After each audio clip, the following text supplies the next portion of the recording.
വാർത്താസമ്പന്നമായി ഇന്നത്തെ ദിവസം ആരംഭിക്കുകയാണ്. വാർത്തകൾ തത്സമയം യൂട്യൂബിൽ കാണാൻ കേരള ന്യൂസ് 24 സന്ദർശിക്കുക. ഫേസ്ബുക്കിലും ഇൻസ്റ്റാഗ്രാമിലും ട്വിറ്ററിലും ഞങ്ങളെ ഫോളോ ചെയ്യുക.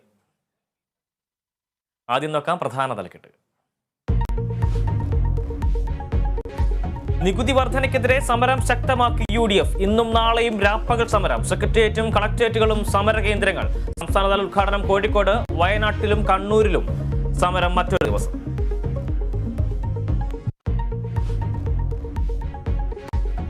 ബജറ്റ് സമ്മേളനത്തിന്റെ ആദ്യഘട്ടം ഇന്ന് അവസാനിക്കും. പാർലമെന്റിൽ പ്രതിഷേധം ശക്തമാക്കാൻ പ്രതിപക്ഷം. അദാനി വിഷയം ചർച്ച ചെയ്യണമെന്നാവശ്യപ്പെട്ട് നോട്ടീസ് നൽകും. ഹിൻഡൻബർഗ് റിപ്പോർട്ടിൽ അദാനി ഗ്രൂപ്പിനെതിരായ ഹർജികളാണ് സുപ്രീം കോടതി.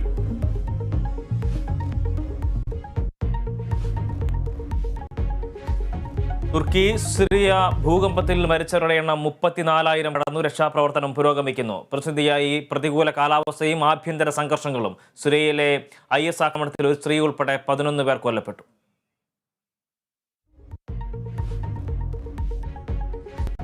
തുടർച്ചയായ 3-ാം ദിവസവും അജ്ഞാത വസ്തു വെടിവെച്ചിട്ട് അമേരിക്ക. ഹിരോൺ നദിക്ക് മുകളിൽ കണ്ട അജ്ഞാത വസ്തു US സൈന്യം തകർത്തത് മിസൈൽ ഉപയോഗിച്ച. ഇതുവരെ തകർത്ത വസ്തുക്കൾ തമ്മിൽ സാമ്യതയില്ലെന്ന് റിപ്പോർട്ട്.